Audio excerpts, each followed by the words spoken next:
I just wanted to linger on Chloe, the drunk driving dog, for a minute tonight. Yeah. R.I.P. Chloe. She's in the pool. Yeah. What's up, guys? We're live. Howdy. Yeah. Oh my God, we already have turtle people in the chat. Like this is, I mean, you guys are Perfect. becoming fans. It's awesome. Yeah. Yeah. You know what? If you guys want to join for $1.99, I'll do a members only stream and just admit a bunch of fucked up shit about me, and then you can use it on Twitter. $1.99, endless Twitter fuel. Might even tell you the pegging story. Whew. God That damn. one's rugged. Yeah, that one's pretty bad. Yeah, it's savage. It's not a fun lesson. Yeah. I'm saying they are becoming true and honest fans, which I do appreciate. Navin Johnson, good of you to join us. Thank you, sir. Everybody in the room, say hello to Navin Johnson, a legend. Figure out what this is all about. So this is what this is all about, is that now I don't like to brag. I do like to brag, but it's unbecoming. But I believe that for the last 6 months of existence, Boomer and I have been telling everyone that there is, in fact, a conspiracy, and it's between Aiden Carney, Karen Reed, David Yannetti, and Alan Jackson et al. Correct. Right? Yeah. Mm-hmm. Okay. So, I mean, this isn't a charge, certainly not a conviction, but it's a start. It's on record. They found some shit, and it corroborates what we've been saying, because that's the thing about reality, is that it doesn't change. Just a thought. There. All right. I have this document. Where is it open? It's open in Adobe. That's why. So this is the search warrant. This affidavit for the search warrant was unsealed today. You've read this, right, Grant? You muted. There you go. I have read it. Yep. Okay. You have read it. Boomer has not. I have not. You never do your homework. Hey, it was not thrown at me, but I like to represent the layman, you know.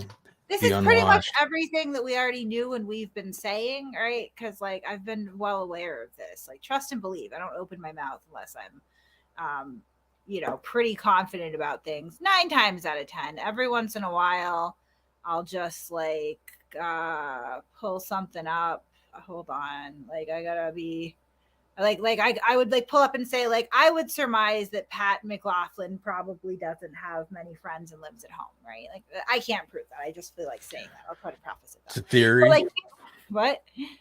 It's a theory. It's a theory. It's a working theory. Yeah. We're opining. It's a working theory here, right? Yeah. But for the most part here, like we try to be accurate. So like, by the time that I was saying this shit, it was already like I was convinced enough with what I had discovered. So this is a search warrant that was executed January 22nd. And it was signed off by, I believe it was Judge Krupp at the Norfolk Superior Court. So I'm not like, it's 31 pages. I'm going to breeze past the first 16. We can discuss it a little bit. Surely, as usual, I will put the link with the document in the description by tomorrow morning. Please don't rush me. I'm lazy, but you can read for yourself. Or I'm sure it's floating around online by now. Everybody and their mother has it. But a lot of it is just kind of redundant. So I'm just scrolling through here slow for transparency's sake. And we can see that they recovered an Apple iPhone, purple with green case, Apple iPhone, white with clear case. Yep.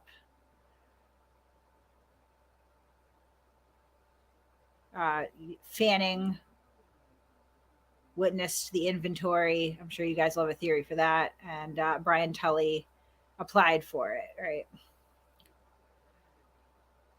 So I know that everybody thinks it's a huge win that like the phone was only seized and not searched, but like I just want to point out that that's what they asked for, right? Because like the state police, who in this case are not corrupt. I know there was a separate scandal of some sort where the CDL guys were, passing drivers for steak dinners or whatever. But as far as Karen Reed goes, no corruption, guys. Nobody's been able to find it yet. Like, you're running out of time. So seeing as they're not operating, corrupt, they foresaw that there would be some attorney-client privilege issues there and took the necessary steps to ask for the warrant in a reasonable manner that would that would, take that into consideration, which is obviously the smart thing to do, because that's the sort of stuff a judge is going to be looking for before signing off on your warrant. And it's just the up and up way to do things, right? Nothing dirty here.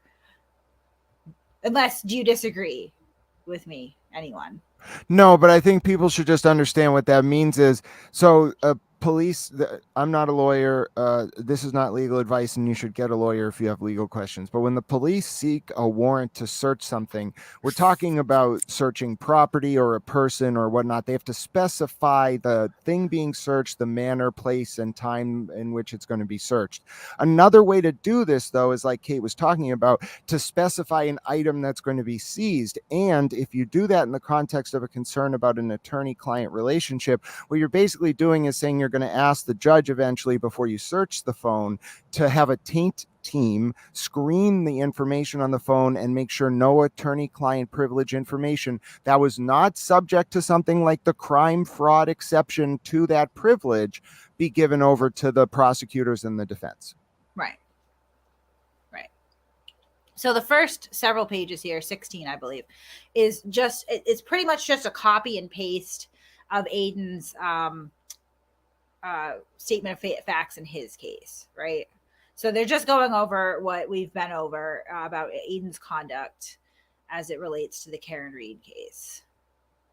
And obviously he gives his qualifications here, right? So I know you found it notable, although I think we've been over this. I can't remember which bullet point this was here, what number, but Jen McCabe's kids, that, her kids were having people take pictures of them, and, one of them's 15 years old. And it just, that sort of, all this behavior here, the pizza shop, the phone calls, the I'm going to ruin your life unless you come clean and do the right thing, nudge, nudge. All of that is now being tied to Karen Reed in this affidavit. They're saying this is the conduct that occurred, and we're going to tell you how she's connected to it. So I'm going to pretty much go to where we get new information, which is, I think, page 16. Like down to the pictures that they use. So, all right. So, information subsequent to arrest of Aiden Carney. And again, this is page 16. So point 42 here. On October 17th, I interviewed Natalie at her workplace in Gardenia, California. Natalie stated she attended Bentley University with Karen Reed from 1998 to 2002. Natalie stated she was not close friends with Karen, but had friends in common. Following graduation, Natalie returned to California and lost touch with Karen. Following Karen's February 2022 arrest related to the death of John O'Keefe, Natalie contacted Karen to offer support and begin a friendship. Natalie stated Karen openly shared her defense theories about the case, which Natalie stated she believed at the time. Okay. I just want to help the turtle riders in the room with this, okay? It's like, just how to parse out the truth of a situation, as I like to do it anyway. It's like, how many details are consistent? So right now we have Karen's side of the story with Natalie, because as soon as Karen and Aiden figured out that Natalie was cooperating with the police, and this was a while ago because Natalie had relayed this to a guy by the name of Sean McDonough. She had told him this in texts, and Sean McDonough immediately screenshots that and sends it to these criminal defendants, right? Guys, former DEA. He was a law enforcement officer, but for whatever reason, he decides like, oh, I know that there's a witness in this case here. I'm going to screenshot this and send this to the people that she's testifying against and the whole internet at large. Let's just do that. So like they've known about this. So when they found out about it, Aiden immediately tries to go on the offensive and says, well, let me tell you our side of the Natalie story, right? Where he categorizes her as a needy, single white female, awful person that was just after Karen for fame. But what we can agree on, because Aiden says it itself, and what Natalie has said in this interview with the police as well, is that they went to college together. They were not very close friends, right? Which is something that Aiden claims as some sort of indictment against her. And Natalie is saying the same. So that is undisputed fact, right? And that they lost touch until Karen got arrested and then they started talking, right? Great. Okay. So that's one thing that we have in common there. I would say that that is probably true, right? In April of 2023, Natalie noticed a woman by the name of Jennifer Altman, the lawyer. Yes. Right, Altman and Altman. Yeah. Yeah, I'm sorry, the randomly selected legal assistant, right? Oh, yeah. Natalie noticed a woman by the name of Jennifer Altman on social media who was defending Karen in comments of news reports regarding Karen's criminal case. Natalie stated she contacted Jennifer on Facebook in order to thank her for supporting Karen. Jennifer responded that she has a friend, Aiden Carney, who runs a blog and would like to report on Karen's criminal case. During this text message conversation on April 13th, 2023, Natalie sent the following messages to Jennifer. The feds are involved, and described how people involved were going down. Natalie spoke to Karen about Carney. The following day, Karen told Natalie that she would like Carney to report on the case. On April 17th, 2023, Natalie was put into contact with Carney through Jennifer. Natalie exchanged messages with Carney and spoke to him on the phone about Karen's case. So this is also consistent with what Karen and Aiden say, right? Mm-hmm. It is. Yeah. Jennifer Altman hooked them up, just like we said, just like Aiden has admitted, right? And Karen through Aiden that Jennifer hooks them up and they start talking, and Natalie is handling this for Karen. All right. The only difference in accounts is that Aiden will stick a character attack into it. It'll thread it into the narrative, but right. Like, as you point out, you can agree that both accounts they're lining up. So just one minus a character attack. Like, there's a pattern. Right. There too. The basic facts, the sting is the same on both of their accounts, right? Natalie's is devoid of any characterization one way or the other on Karen or Aiden. She's simply speaking to the facts, and they've thrown extra stuff in, but it's consistent, right? So, like, I understand that the turtle world wants to characterize her some sort of liar or crazy, but so far her story matches up with Aiden and Karen just fine. Exactly. Yeah, and just for one, just to interject for 1 second, because I think all of this is going to become very interesting as it crescendos. But I think it's important maybe for folks who are just kind of coming in and saying, what is exactly going on? We're talking about 3 simultaneous but overlapping investigations and cases. One is Karen Reed, who is charged in the death of Boston police officer John O'Keefe. The Commonwealth alleges that she murdered Officer O'Keefe after a night out partying by hitting him with her car.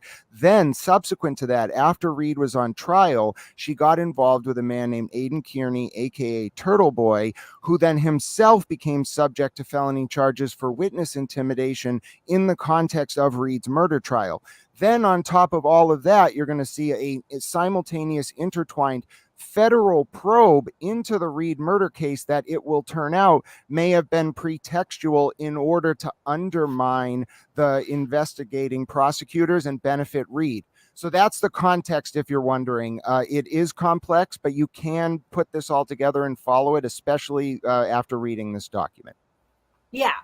And I mean, it's very clearly, this is the things that tie together. And no, it is not. I mean, the way that people are diminishing this, right? Too, like, oh, this is nothing. This is just noise and this is kind of a huge deal. She's being implicated in this pretty serious conspiracy. Case.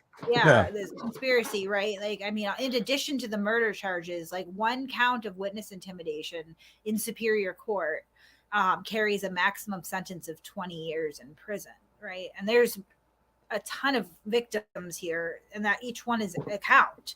And Aiden's already been indicted. I believe that it's pretty clear at this point that there is another grand jury ongoing at the same time that this warrant has been served, which we'll get to it, but they tried to serve her like twice more. I can't say for sure that she was it's just weird that they couldn't find a woman without a driver's license out on bail for 2 weeks, right? Like, what is that? But this is pretty serious. The fact that Karen's reaction, like, with refusing to let the police in her house, calling her lawyer, and wiping her phones, like, she knows it's serious. Maybe you guys should start to recognize it too. Like, writing's on the wall. All right. So Shortly after Karen agreed to work with Carney, Karen instructed Natalie to download the messaging app on Signal on her phone, which she did. Natalie was not familiar with Signal prior to Karen's request. Natalie's understanding of Signal was that it was a more confidential way to communicate, as the messages can be auto-deleted after reading. Natalie describes the arrangement as follows. Karen would send Natalie a message on Signal intended for Carney. Natalie would copy and paste this message / photo / document into a text message to Carney. On several occasions, Natalie would take a screenshot of the Signal messages from Karen and send Carney the screenshot. Natalie stated she would send information to 2 phone numbers used by Carney.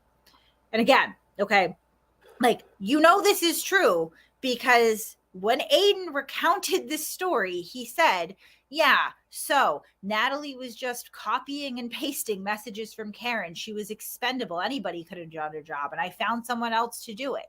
That last part was a lie. He just started talking to Karen directly, but like, this is also indisputed at this point. He's not disputing that that's what Karen was doing with Natalie, right?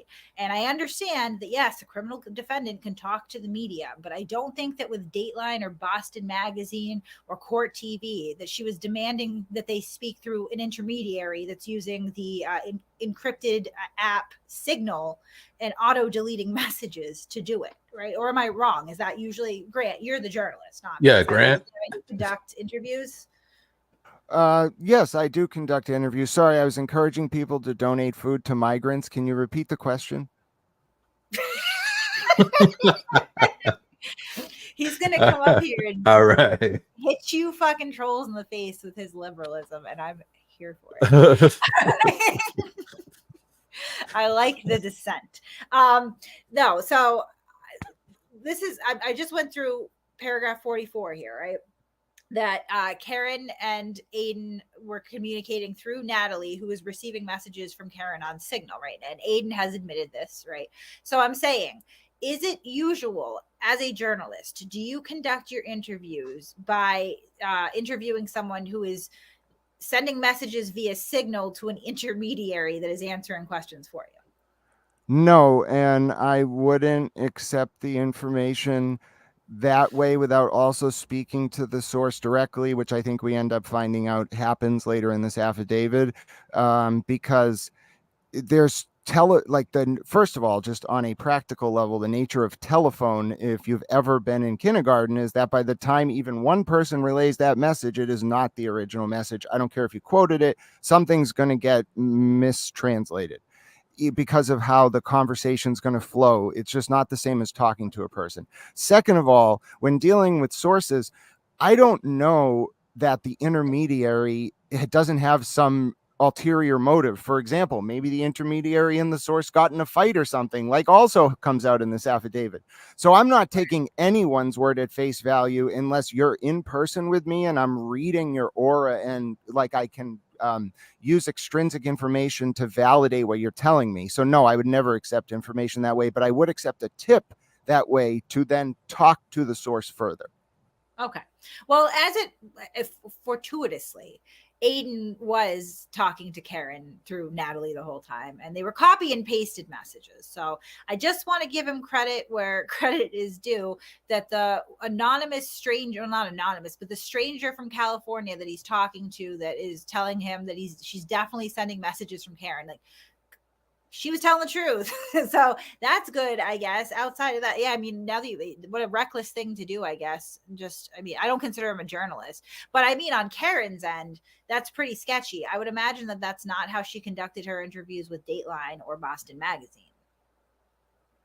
Yeah, I wouldn't imagine that. I don't have anything. I know Gretchen, and obviously they're getting Gretchen's recordings. So like, no, that's not how Gretchen, there was no need to hide. Gretchen never hid that she talked to Karen Reed. She used direct quotes. She used her perspective the whole time. Right. So like, it doesn't really, like, people are saying, oh, well, Karen can talk to whoever she wants. Of course, she's going to use the media. Yeah. I mean, she was using the media, and everybody else except for Aiden, she was doing either in-person interviews with, or, zooming in at least and putting her name on it and allowing her quotes to go out. Only With Aiden, did she never give a direct quote? She actually had him denying on several occasions that they were speaking. The attorneys denied that they were speaking until they were caught, and then said, oh, no, it wasn't until after. Like, that freaking matters. But like, that was only after they had the phones and everybody knew it.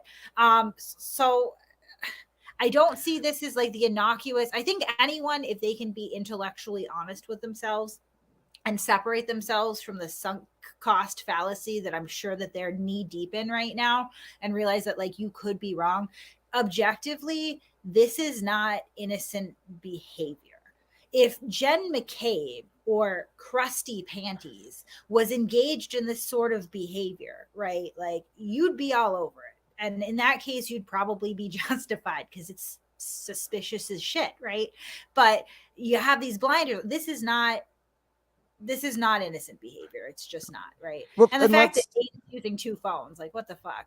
Yeah, and let's set aside the the sanctimonious hypocrisy of it all, and let's look at what I think people really miss about why the media, members of the media, myself being one of them, are so upset about Mr. Kearney's or Turtle Boy's actions. And the reason for it is because there is, yes, it's kind of strange to call it a sacred duty, but the profession of journalism as we know it today emerged in the late 1800s in the face of like this very insidious corporate domination of our public sphere. And people should be forgiven for falling victim to this, because post William Randolph Hearst and Joseph Pulitzer and yellow journalism, all of the media we consume is this propaganda. Everything is propaganda, right? So this isn't if anything, just an exercise in PR. But what I don't like is when someone slaps me in the face, insults my intelligence, and then masquerades under the veneer of my profession to do PR for a criminal defendant and then lies about it. That's disgusting. People have died to do journalism. People are dying right now. 200 or so of my colleagues have been killed in the past 120 days. And this man forsakes the cause that they gave their lives in furtherance of to do this kind of insidious PR. It makes me very upset. And I've withheld my anger about this for a while, but this is something I just take very seriously. I don't like what he did here about journalism specifically, setting aside the other acts we're going to get to that had a real human impact. The impact on the cause of journalism alone is really concerning. The only silver lining is that the media as a whole has realized what people like Kearney are doing, what people like Jess from the Fall River Reporter are doing, what people like Canton Community TV are doing, and they're framing it correctly as it is. PR for a defense apparatus that has no respect for the integrity of the justice system. How did she scoop up a freaking community like public access channel? Like, Jesus Christ, like she'll just, I mean, I'm just like, when you lay it out like that, yeah, like she got her spot on Dateline. We'll see how that works out for her. They're not going to do it until post trial anyway. She got some time on Court TV, which I watch Court TV, but it's not exactly the upper echelon, is it? No, I wouldn't say so. Then she got a blogger, another blogger from Fall River, and a community access channel. Like, I mean, I guess it's better than no publicity, I suppose. But I mean, it's not even like a publicity thing, really. It shouldn't be anyway. It's crazy. It's absolutely crazy. I am more focused on, I don't feel the deep affront to journalism, for I am not a journalist, right? But I am angry about the subversion of the criminal justice system, and I'm very, very upset about the human cost. And like, I'm getting accused a lot of my hatred for Aiden Carney driving the bus here. And don't get me wrong, like I absolutely dislike this guy. I fucking hate him, honestly. Like, I'm not jumping for joy that he's in jail. It doesn't affect my life, but I'm not shedding any tears over it. I mean, I think he's fucking rotten there. I think everybody's better off that way, whatever. But Karen, these people that she has absolutely destroyed their lives, they at one point were she socialized with them. They were her friends. She's been in their home. She's met their children. She was very fond of Allie McCabe at one point. She would run into her in public and want to hang out with her. Teenager. These are people that she knew, and she turned on them in a horrible act of attempted self-preservation. And she clearly wasn't very good at it, because here we go. This is 31 pages outlining, most of their criminal conspiracy. And this was unraveled in less than a year. Okay, like this started in April. We're now in February tomorrow, right? Like, and I mean, so 6-7 months, and this is already crumbling down around her, and we're still supposed to believe from her mouth, this woman who couldn't even manage a handful of idiots on the internet to keep her secrets, that for 2 years and counting, an entire murder has been covered up with 30,000 people involved, right? And nobody said a word. Like, the the proof is in black and white right here. Like, you know, 2 people can keep a secret if one of them is dead. All right. And Karen got those odds for herself in the beginning, but she couldn't shut the fuck up. So not only is she evil, she's stupid. Just one thing in your defense before I move on, Kate. You were saying in the beginning how people are saying, oh, well, Kate views Aiden this way or views Karen this way.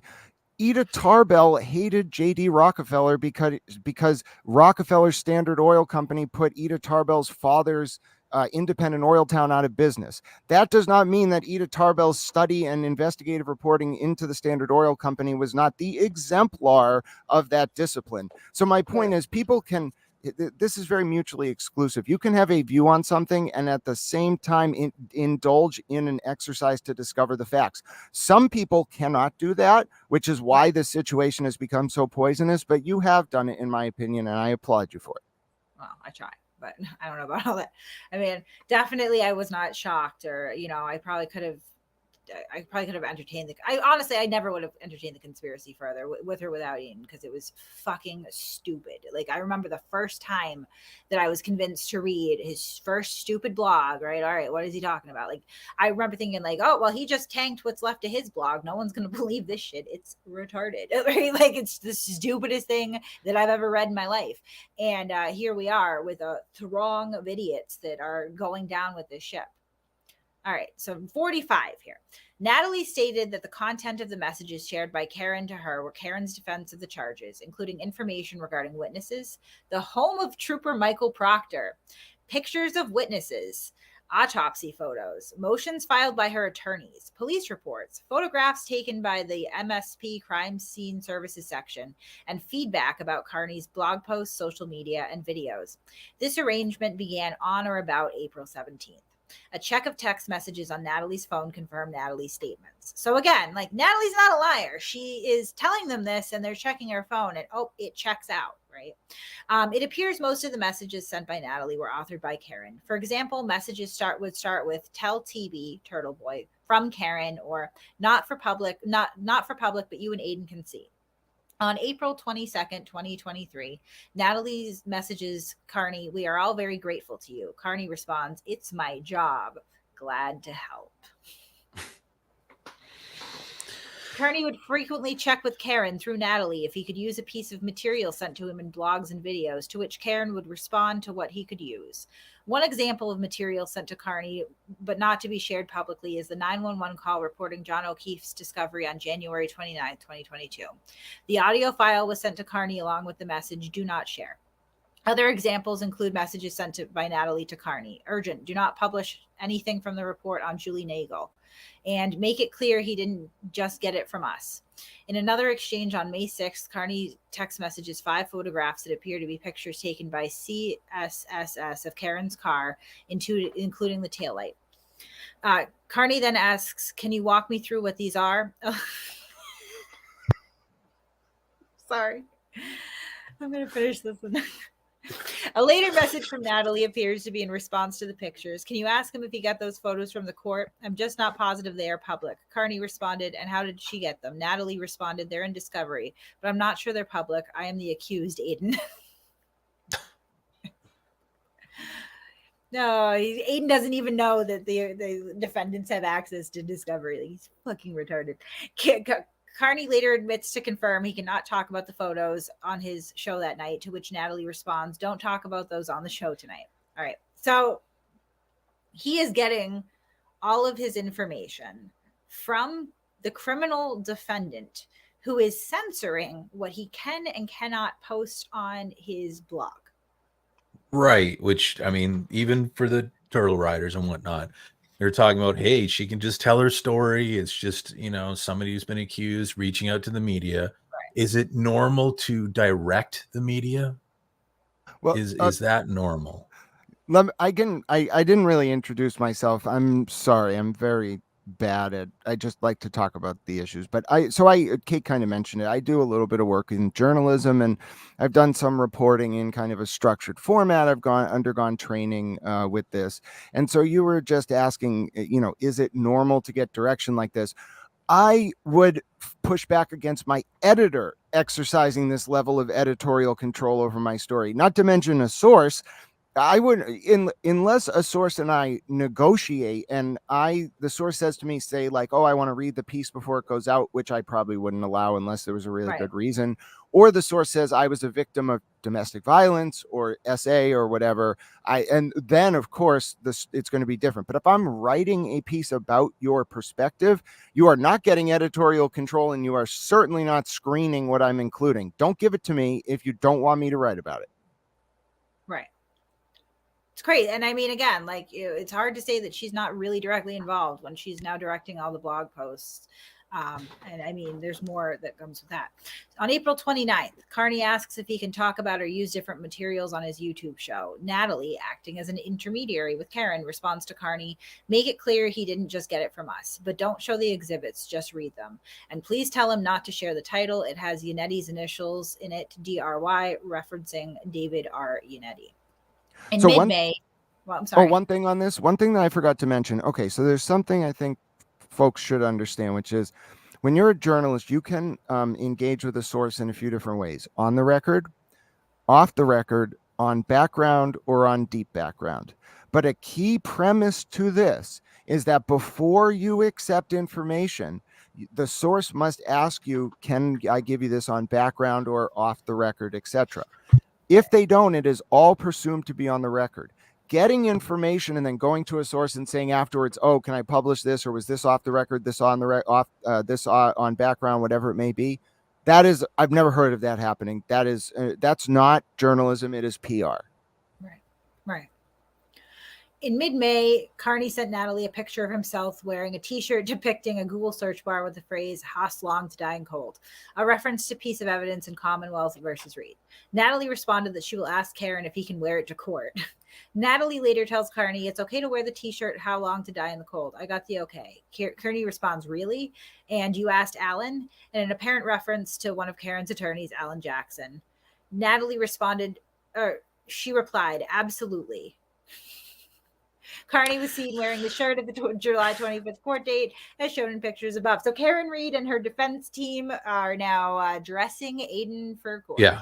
I mean, this is a tremendous level of control over not only his blogs and his YouTube shows, but his behavior in public regarding this case at all, which, like, obviously the nexus is being drawn here. I'm going to go on a crazy limb and ask Grant this question. I'm going to go right out there, man. Is it common practice for the folks that you interview to dictate what you wear in public?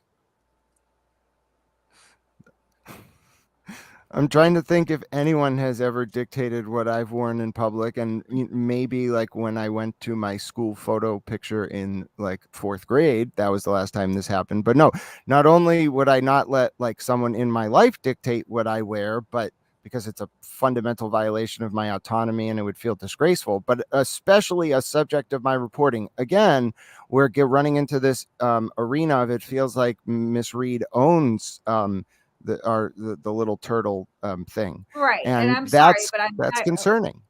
I'm tired of this refrain too. What's the crime? It's laid out in this affidavit on the application for the search warrant. The crime is conspiracy to commit witness intimidation with 6 named victims, 8 named victims. I don't know. Like, there's a crime there. Like, the judge is not signing off on a search warrant if there's not reasonable suspicion of, isn't it a probable cause? What's the standard here? Is it reasonable suspicion? I think it's probable cause, right? Yeah. I'm going to assume something. Sorry. I'm going to assume, Pink Lady, just speaking for you, assuming. What's the crime? Is that question in regard to, or, is it a crime for Karen to dictate what Aiden wears? Maybe in and of itself, but the totality of the circumstances and later what we'll read next. I mean, it is why the crime was stated as, is it conspiracy to commit witness intimidation? Okay. Yeah, so Right? Like I it's just looked this up real quick. So, in order to issue a search warrant, the magistrate must find that there's probable cause to believe that a person has committed a crime and that evidence of that crime will be found in the place to be searched. So, the judge, I believe it was Judge Krupp again, who signed off on this. It's on the so he read through this 31-page document and felt that there was probable cause to believe that Karen Reed has committed conspiracy to intimidate witnesses. Right. Yes, right. and let's Right. break it up into Statute. two. There you go. Let's break it up into two things because Kate. Oh, my headphones got unplugged. 1 second. But Kate, you brought up a great point, which is that there's the question of what is probable cause, right? That's an important thing to talk about, and then we can also talk about MGL 26813B, which is the witness intimidation or interference statute. When we're talking about probable cause, so here's what folks have to understand. You may think of this idea of probable cause as a standard that a movant or a party in a case has to meet to get something done. So in this case, we have the prosecutor who wants to get a search warrant, and under the Fourth Amendment, it says specifically, no warrant shall issue unless probable cause, etc. Mhm. So what does probable cause mean? Think of it like a football field, right? So let's put at the 100-yard line reasonable doubt.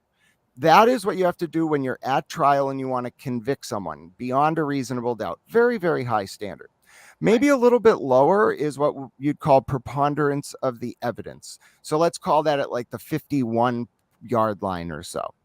And then below that, 20 to 40-yard line is probable cause.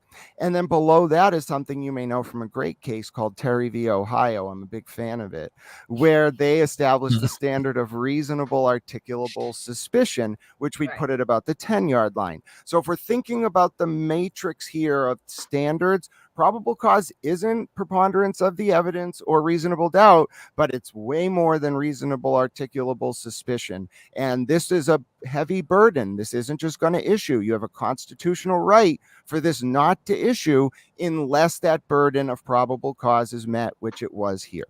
The second question is the statute, which when we get to it, we're going to have a really fun time breaking down because it's one of my favorite pieces of legislative text in the Commonwealth. Right. And I think that people are reading these paragraphs in a vacuum, which, okay, I think so too. We are commenting in between them, but so just so that we understand, and I'm just a stupid person, right? So like, but even I get this, like every single paragraph here, they are not alleging as a crime. It's an element, right? So this is context and elements that go into this. What they are establishing, and pretty well in this warrant, is that Aiden and Karen are extremely linked in the activities surrounding her case. She is exerting so much control over him, right, that he even checks with her before he wears a t-shirt to court. So, as you go down the line and see more examples like this, is it reasonable to believe that if he asks if his t-shirt is correct for court, that he would ask before bringing 100 cars from house to house to yell at the witnesses to tell the truth with a bullhorn? And I mean, I'm sure that he at least ran part of that plan by her, right? Like, just saying, right? And that's the problem. And also, she's leaking impounded confidential evidence that's just for the review of her attorneys. It's not public record. It's supposed to stay out of the public record until trial so that it doesn't prejudice a jury one way or the other, right? And as we're going to see in this one, right, paragraph 50 here, she was also giving him grand jury testimony, which is a huge no-no. And I don't think that it's a large stretch to go from him getting grand jury testimony to the people that he chose to harass, particularly because, and I'm not going to throw out their names, he has insulted or gone after or referenced certain people that he would not know to go after had he not read the grand jury, because they're not prevalent at this point in the case, but they did testify against Karen. So it starts to look like the grand jury testimony was used almost like a hit list, Yeah. This is who we need to go after and why. So Natalie stated a second person was acting as an intermediary between Karen and Carney John Silvera. Congratulations, John. Your name has been added to this conspiracy. Good work. He's from Florida, so I don't know if they're going to go get him, but interesting. That statement is corroborated in several text messages between Natalie and Karen. One such message from Natalie to Carney, again apparently authored by Karen, reads, "He's confused. John sent a report beginning with the 12 and it was about Julie Nagel. Nothing to do with grand jury testimony on Colin." Carney's next text message is, emphasis added here, I won't use any grand jury testimony. The formatting is obvious, different from the police reports." Several additional messages state, "Check your email," suggesting documents were sent to Carney outside of the text messages.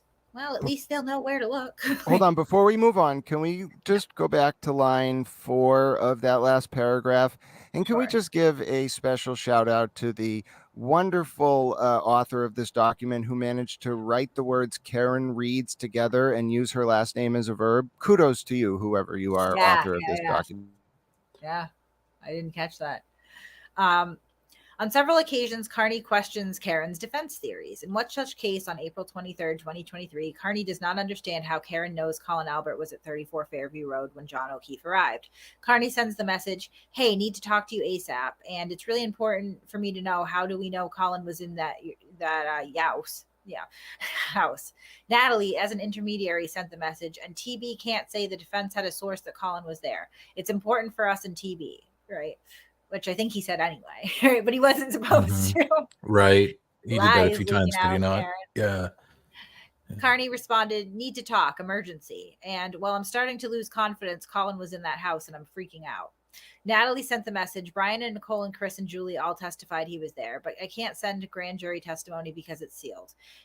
Carney continued to ask questions. Natalie replied, "She's signaling you, and check your signal."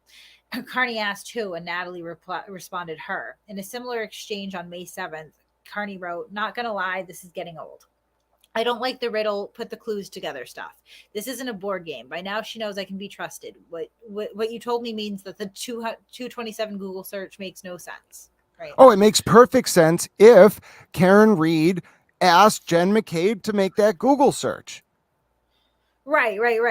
He was questioning because the story doesn't really make a lot of sense. If Jen McCabe was home in bed and they're saying that they didn't take John's body out until after 3 when the plow driver came by, why would Jen Google it at 2:27, right? How long to die in cold? And the answer is that she didn't, no matter what. Like, none of this happened. But, he picks this up and gets really upset with Karen, and there's a back and forth through Natalie. It's been put on Twitter. I've seen them. A lot of people have seen them. And then abruptly, they switch over to talking on the phone, right, on that May 7th date. And so nobody knows the contents of that phone conversation. And we probably never will, because you're dealing with two people who fucking lie, right? But at some point, an arrangement is reached that no matter what, even though he's been questioning it and he's freaking out because he's already said this stuff, and now he's realizing, holy shit, this doesn't make sense. What the fuck am I saying, right? They come to some sort of arrangement, and this continues. Arguably, it intensifies at this point, right? Can you scroll up, Kate? Because there's one line outside of the substance that's very important, just a little bit. If you look at the top of that paragraph, if you look what it says, someone admits, I think it's Reed. She says, "I can't send grand jury testimony because it's sealed." Right. One of the elements of doing something wrong is proving that the person was aware that what they were doing was wrong. If you're saying things like, "I'm a fugitive," for example, like Kearney said when he was on the run from the police, or something like Reed just said there, that's demonstrative evidence of intent, which is very concerning. Right. No, I agree. I mean, and again, like her behavior the entire time, using signal, using an intermediary, speaking in code, is really demonstrative. Like, she knew that what she was doing was not legal. She felt like she needed to hide it. And I think this is probably what's going to work against her more, because I understand she was kind of slick and clever. I don't know if they're going to be able to get any of those signal conversations ever. Right? Like, I know that it's a pretty secure app. It's encrypted end to end. I don't even think they can see the messages. I I don't know that you'll ever get him back. However, Kate, Karen's behavior speaks volumes. And it's like, you delete a phone, for instance, and, think that you've gotten rid of stuff. You've now kind of shown consciousness of guilt, right? And people are going to make assumptions. Jury's going to make assumptions about why, especially with all of his conduct.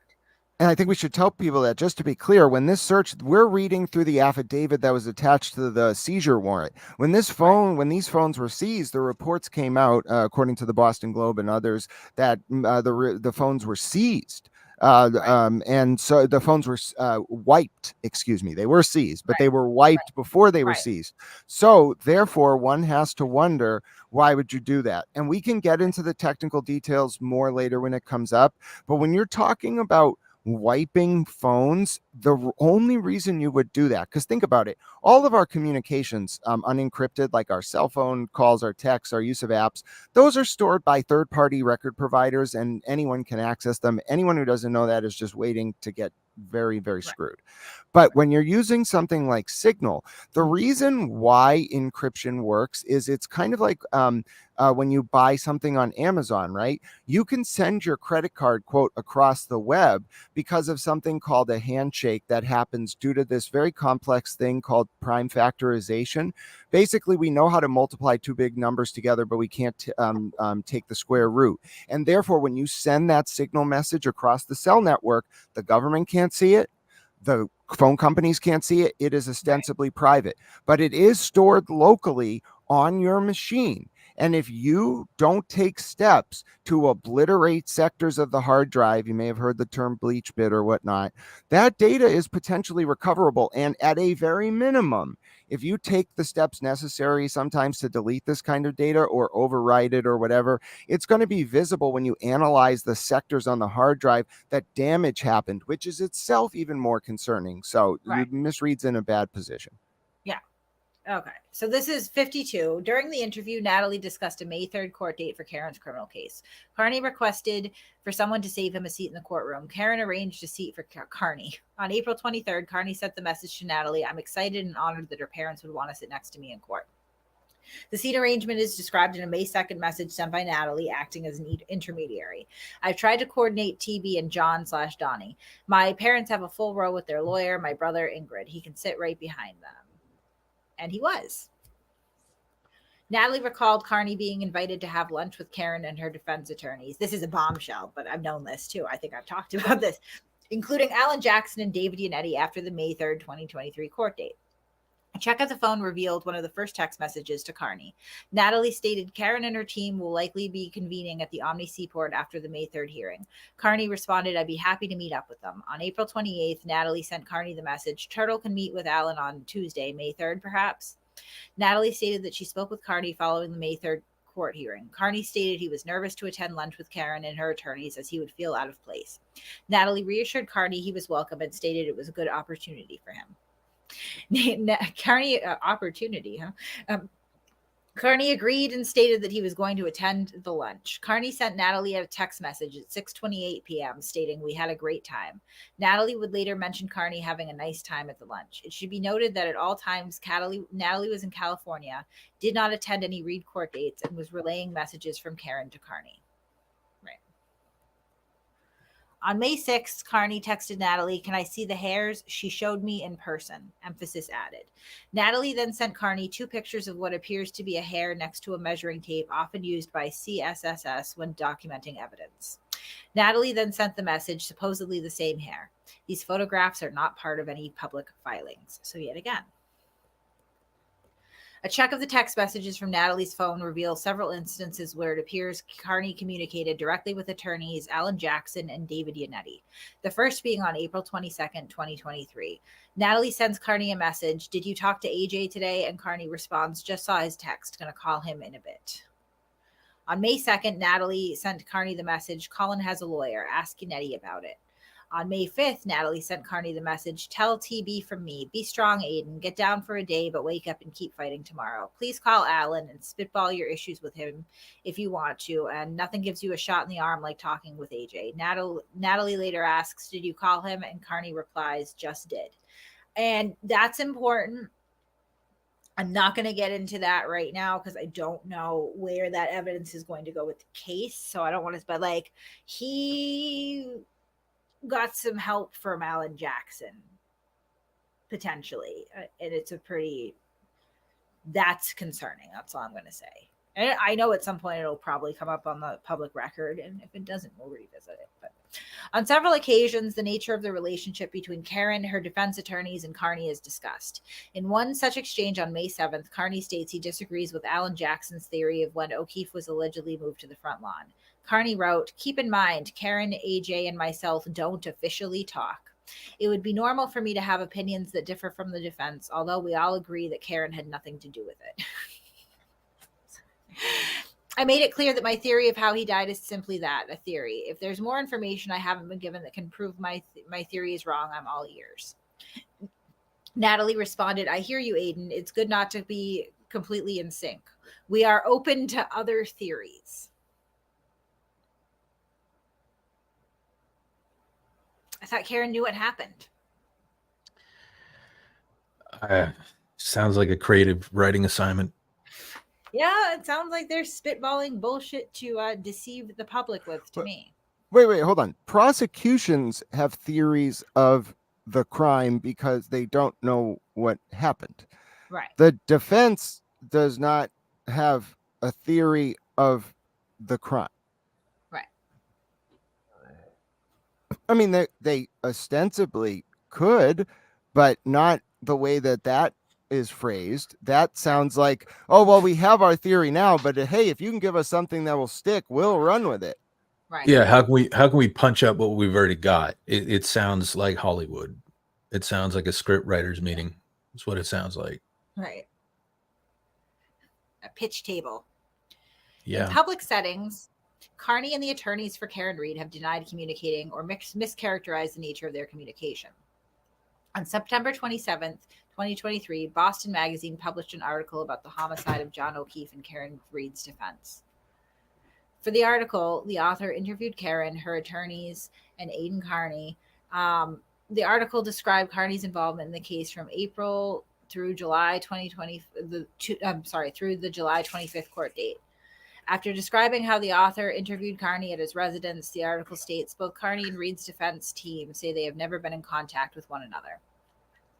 On October 20th, 2023, an X account, formerly Twitter, associated with David Yannetti at Boston Defender, posted a response to another post alleging Yannetti tipped off Carney about the story. The post, in part, reads, "He, Carney, and I never communicated until after his first piece on the Karen Read case." I observed text messages between Natalie and Carney containing discussions about an investigation being conducted by the FBI and U.S. Attorney's Office. On one such occasion, in an April 23 message sent by Natalie to Carney, not public, the feds have been involved longer than anyone is likely guessing.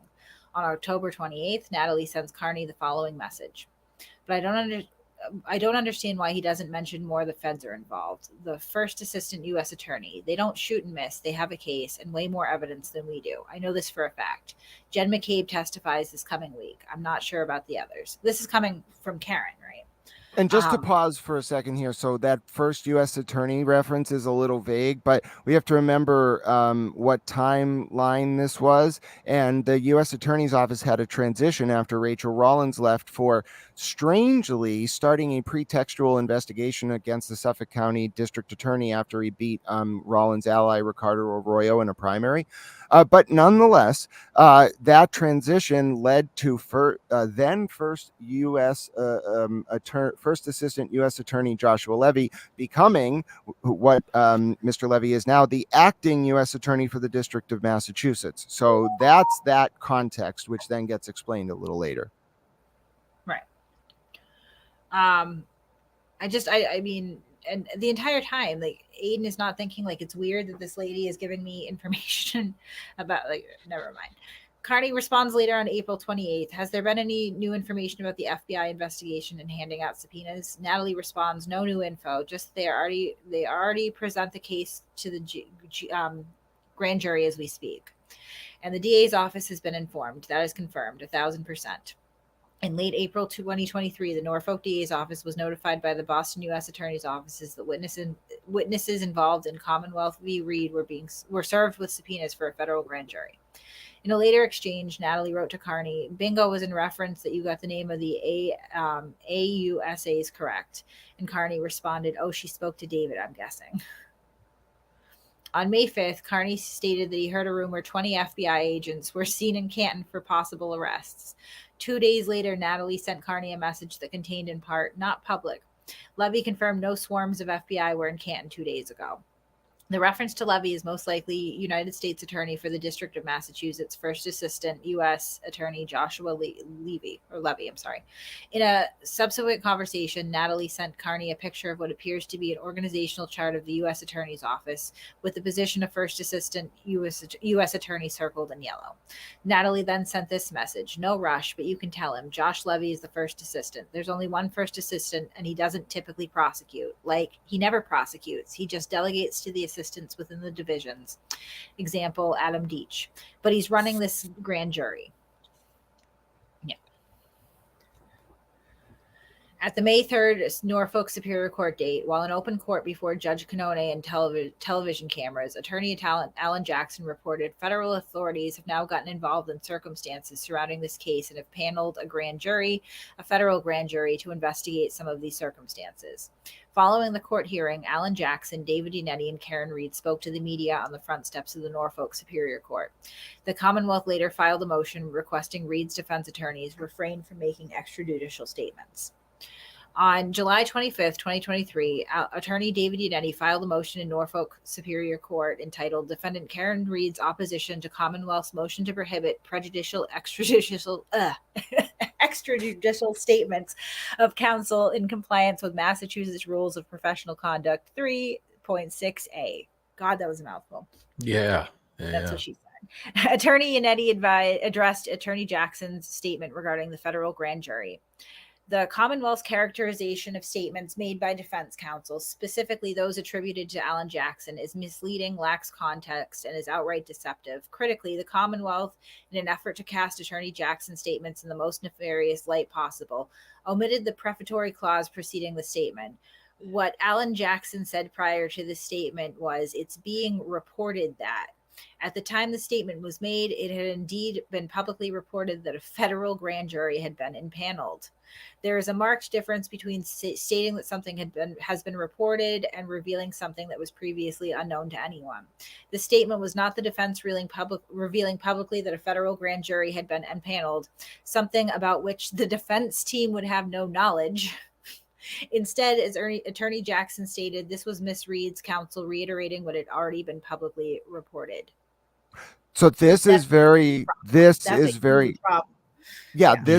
subversive, and this is why it's not just that insulting journalism as an institution is such a problem. It's that there may well be times where there are legitimate reasons where someone needs to look into something that could involve sensitive material, and the government may not really like that.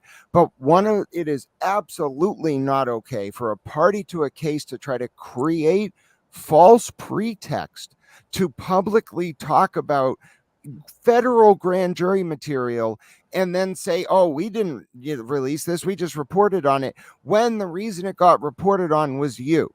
And yes, of course, if you look at the federal OIG investigation into Rachel Rollins, you will see that Rachel Rollins was like, "Oh my God, look at this report in the Boston Herald about a leaked document. How did this happen?" when she had sent the document. So some of that is to be expected. But for was this Mr. Jackson or Mr. Unetti to go on Mr. Unetti to go on record so publicly, and I think there were discussions with the court about this as well, very concerning. And so folks understand the implications of this, which are monumental. The allegations are that the Norfolk district attorney was subject to a pretextual federal investigation dating back to the spring of 2022, maybe a little bit later, into the Karen Reed murder investigation that was allegedly the federal probe launched by Reed and her team. Now you might say, well, how could this, Bentley professor with, you know, some good connections, but how could this happen? Well, what if I were to tell you that dating back to the prosecution of Whitey Bulger associate Stephen the Rifleman Flemmy due to a murder that occurred in Sharon, the prosecution took place in 2015 in Norfolk County. Now, normally a murder, when that happens, the local prosecutor, the state prosecutor, has exclusive jurisdiction unless they choose to waive it. Well, in the Flemmy prosecution, guess what happened? The Norfolk DA agreed to waive jurisdiction to let the USAG prosecute this case.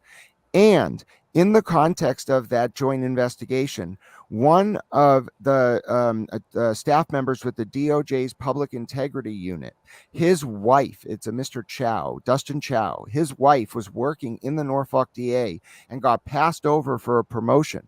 That led to Mr. Chow saying allegedly to a state trooper, and this is filed in a court document and on the record, that Mr. Chow is looking for dirt on Mr. Morrissey. So if you're wondering, did the U.S. Attorney's Office have some reason going back years and years for waiting for a reason to look into Michael Morrissey? And maybe did Karen Reed's team offering up this plausible probe they should open create the opportunity to do so? And as we will soon see, did it become possible that the feds got caught holding the bag for a nothing burger that in effect was really just an opportunity for the defense to run interference and poison the jury pool? Very much. Did that happen because the USAG was involved directly? Not necessarily. This could have been someone in the DOJ's hierarchy or the FBI feeding the USAG information to keep this going. But the point is, this is very serious. Most outlets don't realize the implications of this. And Kate, the few paragraphs you just read speak to something that is of such consequence that we will hear about this case 25 years from now. No, I mean, I think this is I'm done speculating. We'll see what happens with the FBI. What we know is that they're saying they're going through the process to give any evidence to the prosecution and the defense in this case. They're not, they're not arresting anyone. They haven't even announced a target, let alone an indictment of any kind. And they're already handing over whatever they have. So, I mean, it's safe to say they found nothing at this point. And I think it's just going to be a long, drawn out. They're going to be sitting here on their, on their hands, going, wait for the feds to swoop in, and they're just not coming, right? Well, you know what would be the worst thing that could happen? But this is. I'm sorry. No, you know what would be the worst thing that could happen is if the USAG, remember, the USAG has already put out a very rare statement rebuking David Yannetti, saying no one was ever a target of any probe, and the USAG never said that. Imagine if the U.S. Attorney's Office, in the lead up to this next hearing in the Reed case on February 15th, puts out a statement saying that there was an investigation, it found no misconduct, and it's over. That would hang Miss Reed and everyone involved in this out to dry. Right. Well, I mean, and again, this is so, again, subversive is the word. So, they give this information about this federal grand jury, specific information to Aiden, and they coax Aiden to talk about it. Karen even says, hey, why are you not talking about it? Aiden goes and talks about it, and then they're like, oh, look, it's been reported. And, Yannetti lied to the court. He in black and white right here, in open court, he made a material misrepresentation to the court. He lied. No question about it, which seems to be something that he and Bradel, they have in common. Jackson. Right. Okay. So the asterisk above represents footnote number 37 of the motion, which cites a Turtle Boy news article that reported federal grand jury investigation. One of his long, stupid titles. Dated April 20th, 2023. The first sentence of the Turtle Boy article reads, breaking news, according to reliable sources close to the matter. The defendant, a federal grand jury has subpoenaed multiple witnesses who were in the home of Boston police officer Brian Albert on the night fellow BPD officer John O'Keefe was killed. Karen, through Natalie, sent Carney the information regarding the federal investigation in real time beginning in April. It is reasonable to assume, since Natalie told Jennifer Altman, a friend of Carney, on April 14th that federal law enforcement was involved, and Natalie began communicating with Carney on April 17th, 2023, that Karen or someone from her defense team provided the initial and subsequent information to Carney regarding the federal grand jury.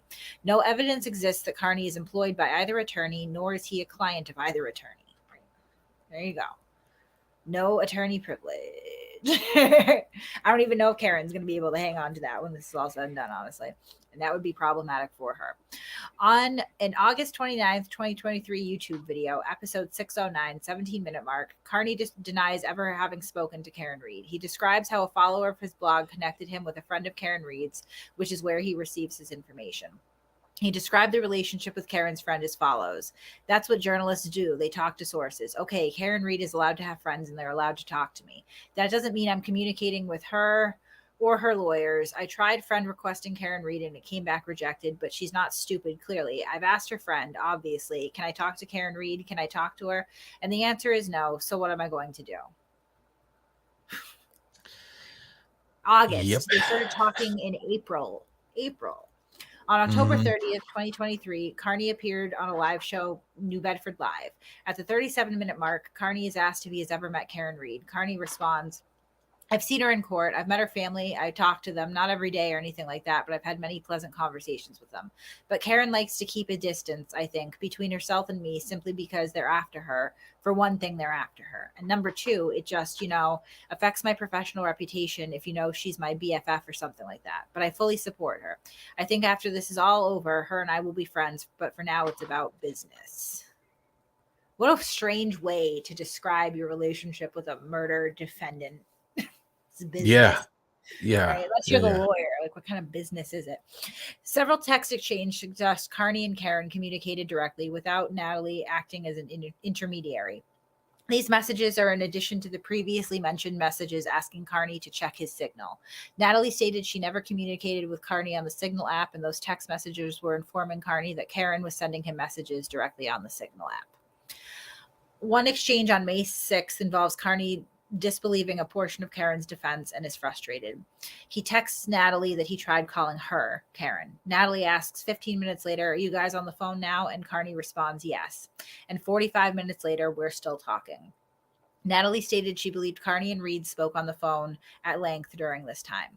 In another such exchange on May 19th, Carney and Natalie are exchanging messages about whether Carney should write about a certain topic. Natalie sent the message, let me run it by her. My bet is she says yes.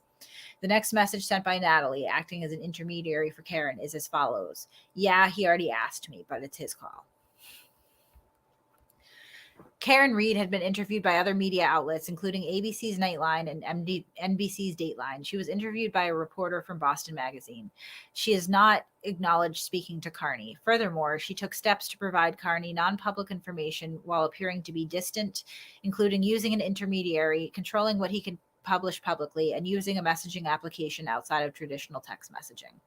Following a falling out between Natalie and Karen in June 2023, the text message frequency dramatically dropped.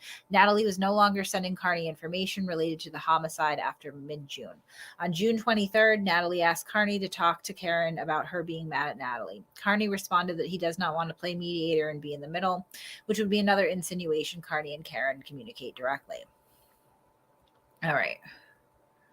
A special prosecutor conveyed a grand jury to investigate the intimidation of witnesses in Commonwealth v. Read. A grand jury summons was issued to Verizon requesting call detail records for 2 of Carney's phone numbers. The subscriber for these accounts is Aiden Carney. A check of those records reveals 189 phone calls between these phone numbers and the phone number Natalie provided to investigators for Karen Read.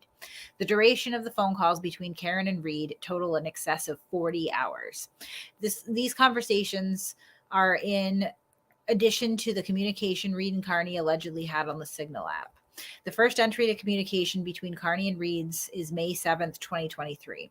The frequency and duration of these calls increased greatly beginning in the end of June.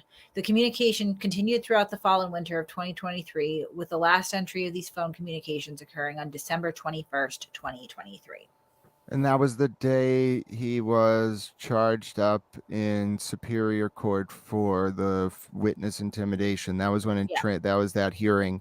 The day he was charged up. The day that his. I think it was the day. It was the night before he was arraigned. I believe that he had either received notice that he had been indicted on the 20th or maybe the 21st, because I know it was a very quick turnaround because of Bradel's vacation. It was the hearing where the Herald ran the turtle is out of his shell Right. headline, and then 2 days later, of course, on the 23rd, the DV incident happened.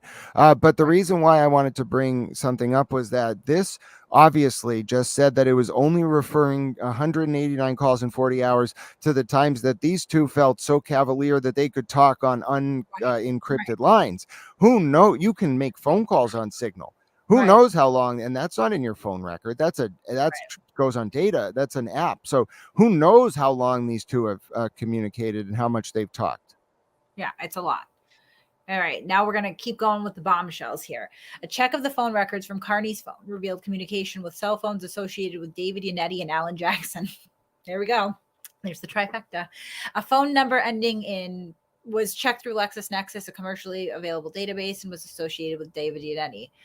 That phone number communicates with Carney's two phones 29 times, including 9 times from April 20th to May 2nd. A phone number ending was checked through LexisNexis and was associated with Alan Jackson. The phone number communicates with Carney's two phones 29 times, including 3 times from April 20th to May 1st.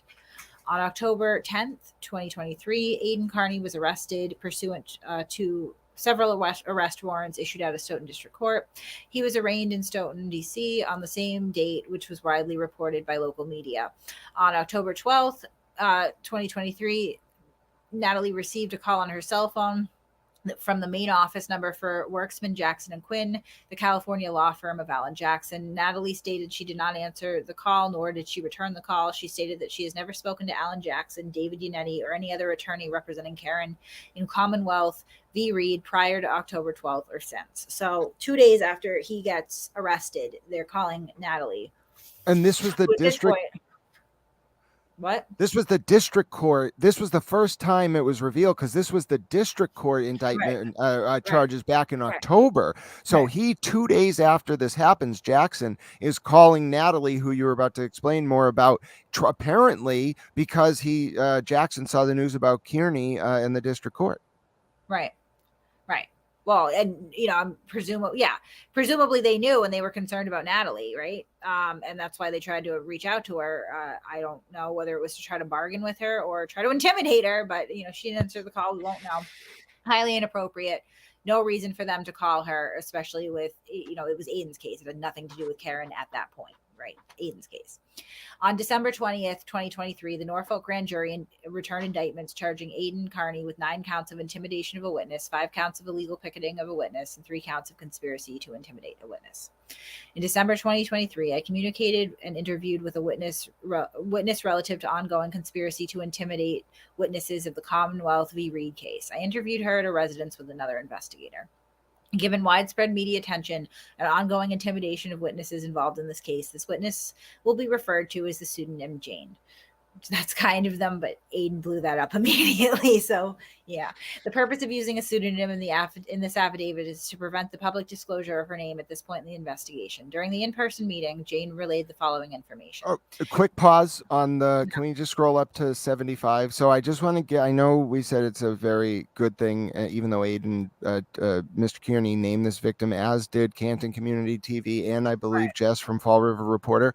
It is absolutely a standard practice in journalism not to name alleged victims of SA or domestic violence. It is a fundamental bedrock principle unless the victim consents to being named specifically by you in that specific story, or they give a general approval, which has not happened here. Every outlet with any modicum of respect and civility has not named this victim. This has an extra layer for Aidan, though.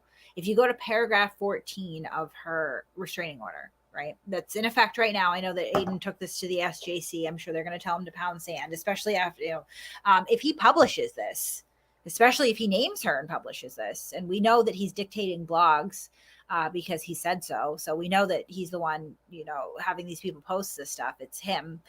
He's actually in violation of Section 14. That's a violation of the restraining order. He cannot post court documents relative to that victim. Yeah, and just regard yes, absolutely. Yep. So in the context of that DV incident that was referenced, that will be referenced later in this affidavit, there was a restraining order that was extended, that was granted for 10 days and then extended for up to for 365 days under Section 209A in Massachusetts. And in the context of that hearing, that is what you were just saying. There was an order listed that specifically prohibits Mr. Kearney from sharing confidential DCF documents about the victim and court documents. Mr. Kearney and his lawyer have both talked about in court how they want to appeal this provision, as you said, to be able to do that. One thing, though, so on not naming the victim, the Massachusetts State Police did something that I think here is very honorable by choosing to rightfully withhold the victim's name and use a pseudonym. And it takes a level of intentionality to do this. People are writing these reports all the time. This is a extraordinary case, and they deserve some praise for that. Absolutely. So Jane stated she met Aiden Carney in September 2023 after exchanging messages on Facebook Messenger. Jane stated that she would communicate with two of Carney's Facebook profiles, Clarence Wood Emerson and Aiden Carney. Jane stated that she then began communicating him using that phone number. Carney and Jane met in person following a Commonwealth v. Reed court date and went to her apartment. After that meeting, Jane and Carney began to have a romantic relationship, with Carney staying over her apartment Friday nights. In the beginning of their relationship, Carney stated he was close with Karen Reed's family. He would later state to Jane that he speaks with Karen Reed every day. Jane showed me a screenshot that Carney allegedly sent her showing multiple calls on a certain day that showed Karen Reed's signal audio in the call log. Carney told Jane that there was an intermediary between Karen and Reed, a woman by the name of Natalie. Carney stated Natalie and Reed were angry with each other. Carney stated to Jane that he began talking to Reed directly. Jane stated that Carney and Reed communicate using the Signal app because it is encrypted. Jane states she does not communicate with Carney using the Signal app.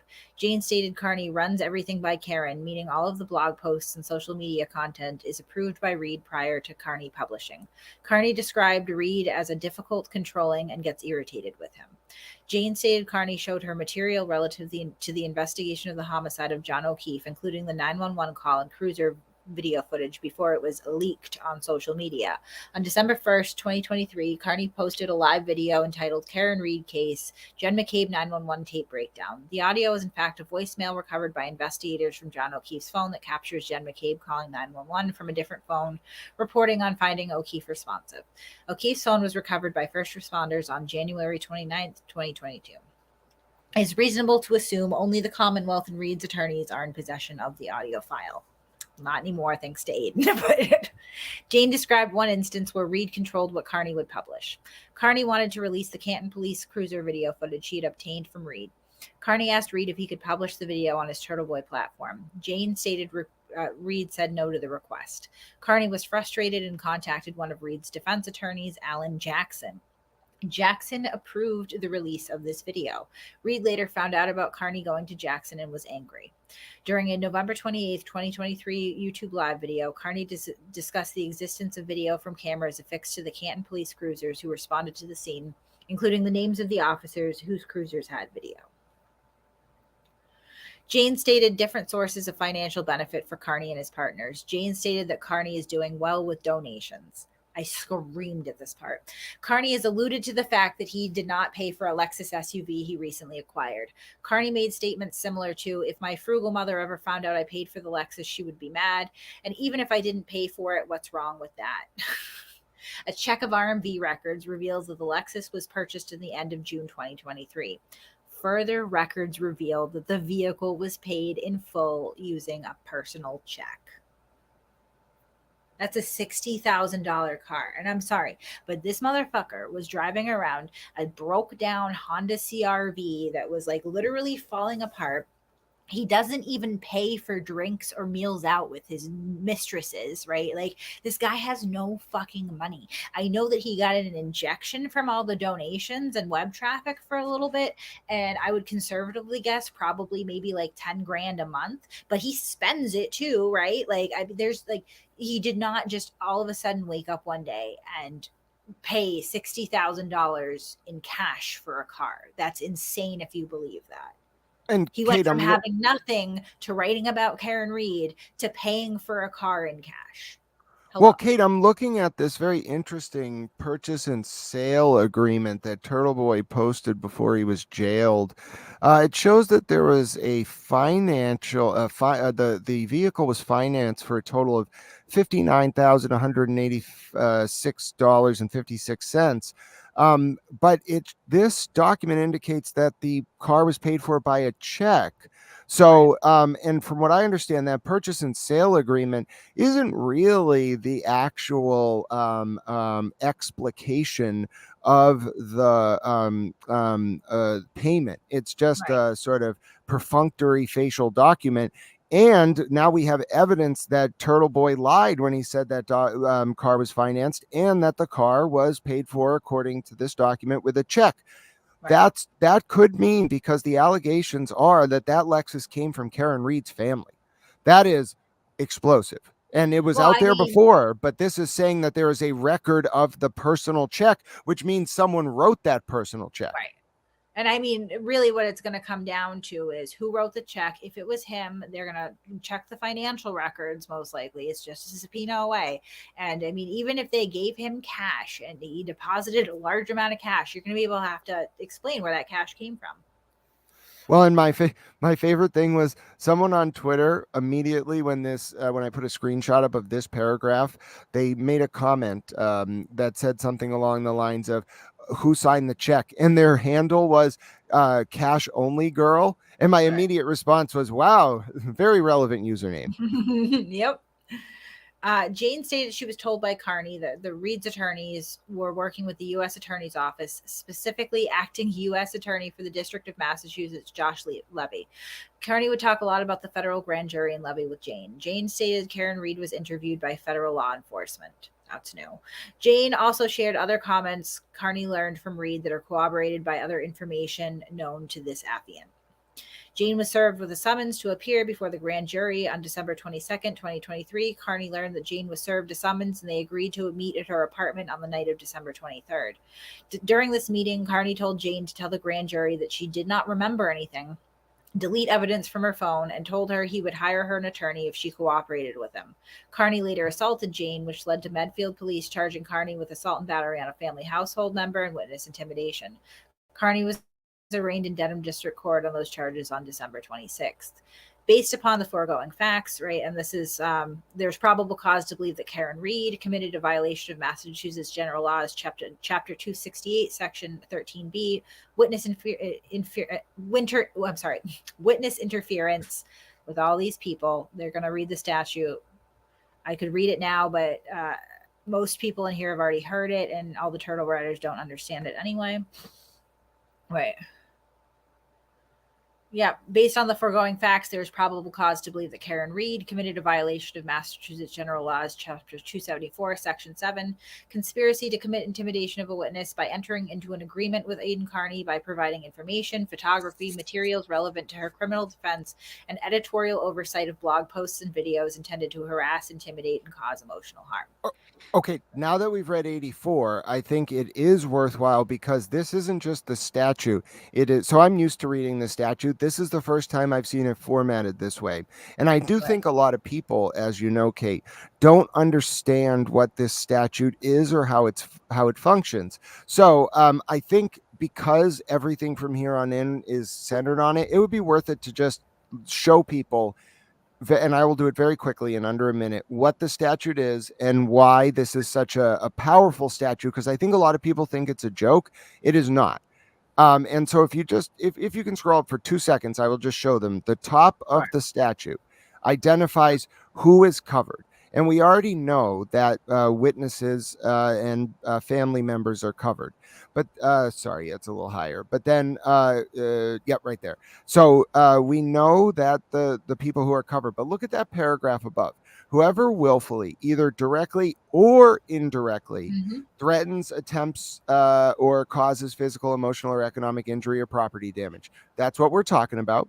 Now, then we also have one other clause. Whoever willfully, either directly or indirectly, misleads, intimidates, or harasses another person. So let's stop just at that paragraph. What does that mean? There's an intent requirement, willfully, right? Right. Directly or indirectly attached to very specific things: the threat, attempt, or cause the damage, or mislead, intimidate, or harass. You have to do that willfully, directly or indirectly. Now let's go down to the next part and let's stop right below E. Do you see where it says with the intent to or with reckless disregard for the fact that it may? That changes up the intent standard. And if folks know the way that the model penal code works, when you have a bifurcated intent standard within a criminal statute, it modifies what it the change in the intent standard modifies what it immediately follows it. So when this statute uses the word with the intent or with reckless disregard for the fact that it may, it's changing this from a willful intent standard to a recklessness standard for mens rea. Now, it's not even extreme recklessness. It's just recklessness, which means that you knew or should have known your actions could have. And then you can see the next paragraph where it lays out impede, obstruct, or delay, or number 2, punish, harm, or otherwise retaliate. Now, look to the very next paragraph. Can you read paragraph 84 one more time in light of the mens rea and actus rea and intent requirement we just talked about in MGL 268.13b? And let's see if there's any material facts related to the element of that crime in 84 laid out by the Commonwealth. Based upon the foregoing facts, there's probable cause to believe that Karen Reed committed a violation of Massachusetts General Laws, Chapter 274, Section 7, conspiracy to commit intimidation of witness by entering into an agreement with Aidan Carney to provide information, photography, material relevant to her criminal defense, and editorial oversight of blog posts and videos intended to harass, intimidate, and cause emotional harm. And it seems like the Commonwealth is saying, we're not even saying that Miss Reed recklessly harassed, intimidated, or caused this harm. They're saying that there was an intent to do it, which isn't, they're going above their burden there. And I think it's really important for folks to understand, it may say Chapter 274, Section 7. That's just the conspiracy section, which references 268.13b in this context. And they go on to say the information provided by Natalie and Jane outlines the close communications between Carney and Reed. The communication is continued after Carney was arrested and arraigned on charges of intimidation of a witness. Reed feeding Carney information was not only providing her defense theory, as she did with the national news outlets. Reed and her attorneys and Carney have publicly mischaracterized their relationship. The information fed to Carney was later cited by Reed's defense counsel in a written motion. Carney's statement of jury influence and preventing the case from reaching trial are clear motivation. Carney and Reed are conspiring to commit witness intimidation. As the witness intimidation statute allows, Karen Reed has indirectly intimidated and harassed the witnesses named in this affidavit. And then they say that they're going to find that they believe that evidence of such crimes will be found on mobile electronic devices used by Reed to communicate, harass, intimidate, and receive information. All right. This is interesting too, and I'm just going to breeze through it because it's getting late for me. But so December 23rd, they apply for the warrant, right? You have 7 days to serve the warrant. They can't find her in 7 days. How the hell they couldn't find a woman who's out on $80,000 bail and doesn't have a driver's license is beyond me. But for 7 days, they can't find her. All right. So they go back. All right. So they go back. So on January 9th, they go back and they apply for it again, right? And they can also get a search warrant to obtain the real-time location information of the cell phone, right? And a separate search warrant to seize the device. So they serve it on Verizon and they begin receiving location information the afternoon of January 9th. So it's the phone's at home with Karen Reed in Mansfield. January 10th, okay, so they get a search warrant to enter the home and get the phones. And then after they obtain the warrant, the phone starts moving from Mansfield to the Seaport area of Boston, presumably the Omni, because that's where she likes to hang out. So because it was a wide radius of the location information, they couldn't figure out exactly where it was in that area, and they were only getting it every 15 minutes, and there was a lot of people there. They decided that they were going to just monitor it overnight. The following day, the phone location suggested the phone boarded an airplane at Logan Airport and traveled to Sarasota, Florida, where it remained for the duration of the time frame authorized by the search warrant. Seem weird to anyone? That's goddamn bizarre. Yeah. Can you read that? What's Can you read that one more time? It went to Florida? She went to Florida. So the first time that they try to solve the war, I'm sorry, not solve, serve the warrant, she's just gone. They can't find her for 7 days. And again, this is a woman with no driver's license, no job. Apparently, the Free Karen Reed people say she's miserable and a prisoner in her own home, but apparently not, because 7 days she goes missing. Right? She's not there. So, and this is right after Aiden's indictment too. She just ghosts. So they go back and they get another warrant. Yeah. Yeah, twice she disappears strangely in like perfect timing. Right. It was fortuitous for sure. Yeah, I mean, like if you were just gonna guess.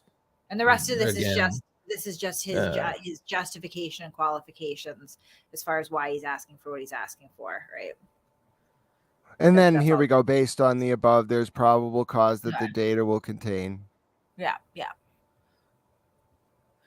And right here, he reiterates that he's only requesting to seize the devices because he understands that they have attorneys. Great. Then he'll apply for a subsequent search warrant to, particularize the search. And then,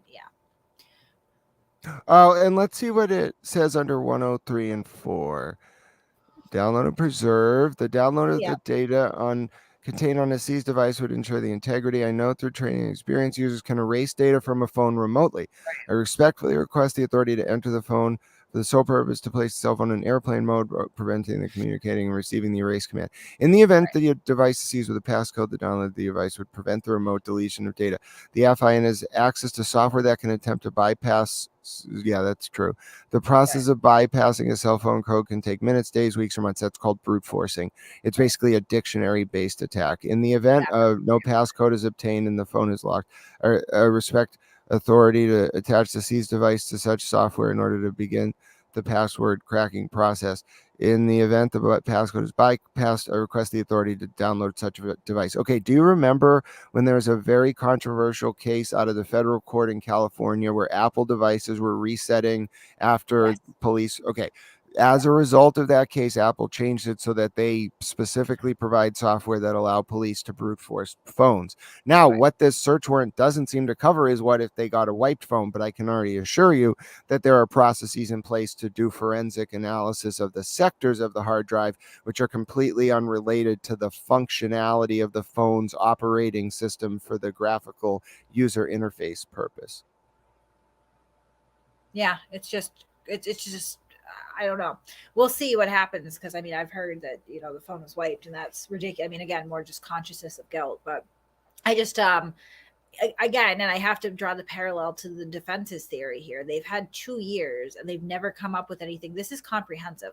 I know that Aiden is sitting in his jail cell with his little baby fists balled up, right? Going, meh, these 2 lying women. But all of this is corroborated with text messages out of their phones. Right. It's not just their word. The police are, and out of his phone, or not his phone, but his call records, his Verizon call records, it's indisputable now. And 189 calls in the course of 6 months is outrageous. Outrageous. Kat, I'm just gonna say this once. I say it to my friends and I joke all the time, but just I don't wear underwear. Every time that you guys call me crusty panties, it's meaningless to me because I don't wear underwear, and I don't care if you think that's gross. You can switch it up and say that's gross instead. That's fair. Just so we can be accurate when we're shitting on me. But this is bad. This is really bad. This is they can't come up with the particulars of this conspiracy that they claim exists. And it took the cops a couple of months. And here you go. This is some solid particulars that they are outlining here. Yeah. Fits in nice with the pattern of projection too, doesn't it? Yeah. Yeah. Conspiracy everywhere. Conspiracy everywhere. Well, I think they're going to be able to indict her, Grant. What do you think? What? Do I think the indictments will flow from this? Yeah. Well, no. Separately. Honestly, it's pretty much, it's been out that there's a grand jury. I think with the search warrant, we can start to piece together what that grand jury is encompassing, right? Do you think that they have enough? Well, before I get to that question, I just want to back up and quickly take on this preemptive weaponization of the Overton window that we see being deployed by not only the Karen Reed PR team, but also some of the moronic mob of minions. Not everyone of this Free Karen Read supporters falls in that group. But for the people engaging in that, I think they may not be doing it intentionally, but Kate, I'm sure you've picked up on this. It's not a good faith effort to engage in discourse. It's an attempt to get ahead of the range of acceptable discourse about a topic in the public sphere, and it's an attempt to force you to respond because that defines the parameters of the Overton window. The problem is it's this very degraded form of it, and you're rightfully calling it out because they're undermining what is a very substantial and consequential overlapping nexus between a corrupted federal probe that went nowhere and a alleged murderer who they've been tricked into defending. Now, getting back to your question about what do I think is going to happen going forward, I think it's a 9-part analysis. I laid it out on Twitter earlier. If you want to read it, you can see it. But basically, thus, I think the most likely outcome is Karen Read takes a plea to manslaughter for the death of Officer John O'Keefe, who, of course, his memory is centered to all of this because justice, whether it comes to the people who intimidated witnesses or comes from Miss Read, is centered around everything that flowed from Officer O'Keefe being murdered. So I think Read, my opinion is Read takes a plea to manslaughter. Read, as part of that plea, has to allocute publicly and say in front of open court something like, this is what happened and how it happened and how I did it. She probably also has to allocate to some other stuff that may not happen right away because I think Read will, in my opinion, also become a state's witness in the trial of Turtle Boy. I don't think Turtle Boy will get the opportunity to plea. I think he'll be kept in jail for a few more months. He's not getting out anytime soon. And then I think he'll face a criminal trial on, right now it's 18 plus felony counts. I think we'll see it get expanded, to answer your question, based on the ongoing grand jury, which was, of course, confirmed during the restraining order hearing and by both Kearney and the victim in that case, the ongoing grand jury. If the indictments come up from that and Kearney's facing 25, 30, 40, whatever it is, indictments, and Reed's already turned state's witness and it's just him, the length of jail time he could be facing is exponential. But Reed then would, in my opinion, enter into something called the continuing cooperation agreement, where her ability to avoid serious punishment for her plea in the O'Keefe murder case will be tied to her ability to furnish information that results in the successful prosecution of Kearney. This is a very common thing. It's called the continuing cooperation agreement.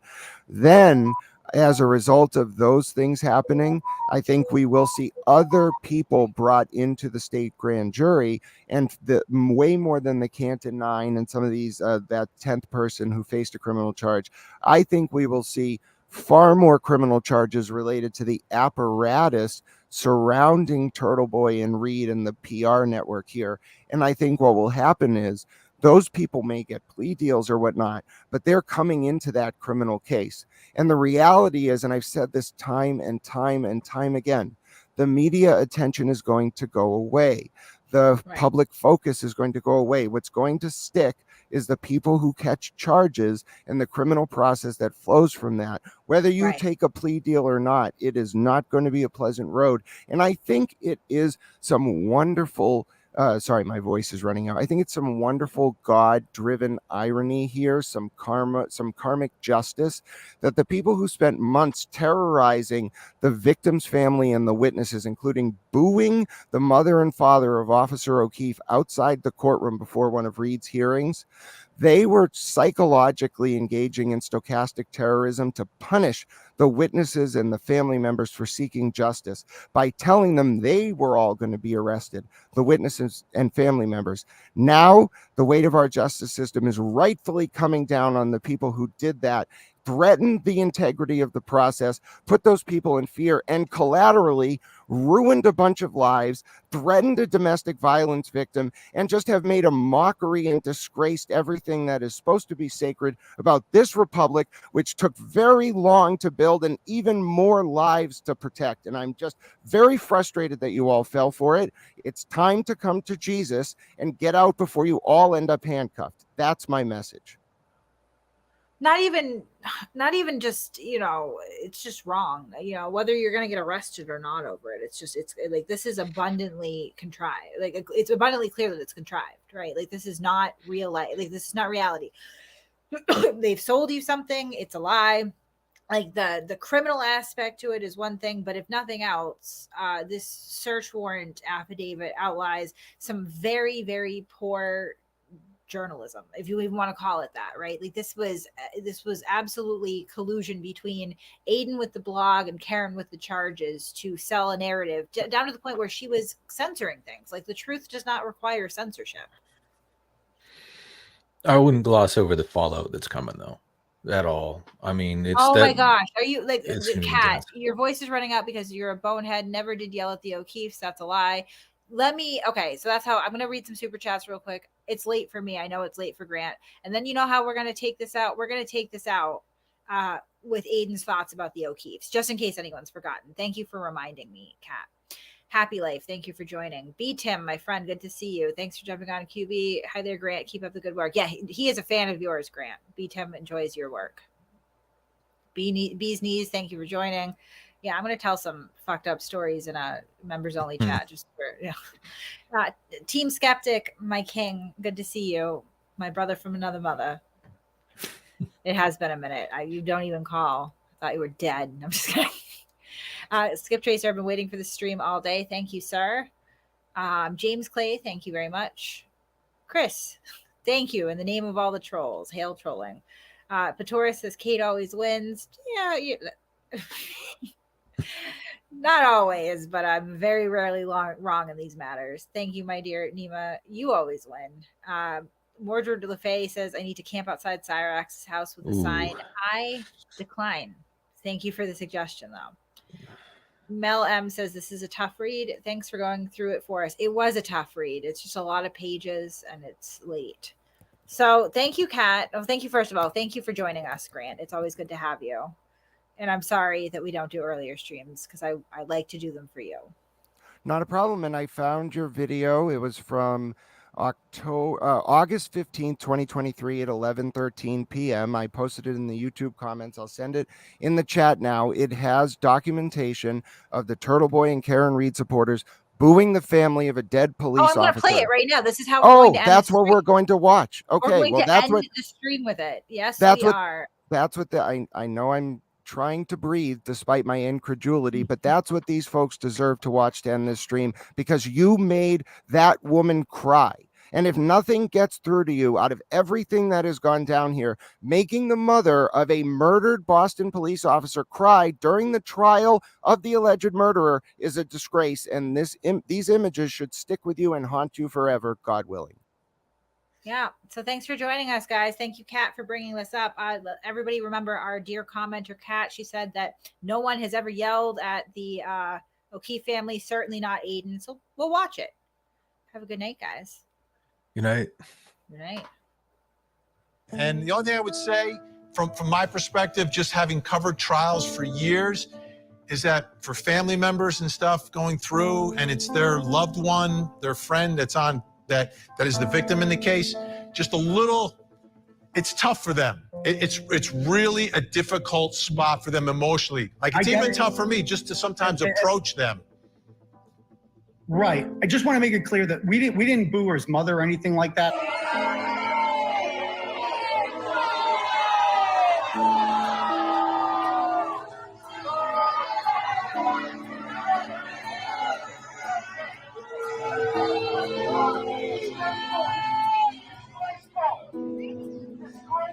I actually said, no, we're not going to say anything to his mother. What the fuck is wrong with Peggy O'Keefe? Oh, she's fucking old. You're being mean to the mother. Well, fuck her too, okay?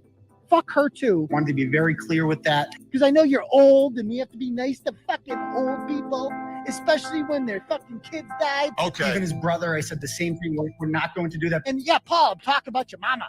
What's she gonna do about it? You fucking drunk. Fuck those people, man. Fuck them. Wanted to be very clear with that. I hope you burn in hell, you useless, stupid cunt. I fucking hate you. I actually said, no, we're not going to say anything to his mother. And that's why I'm like with the O'Keefes, like, enough of the fucking pity party for these fucking people. The only good part about John not being alive is he doesn't have to be around any of you useless maggots for a second more. Fuck you. Fuck your high horse. Burn in hell. That's what I think of you.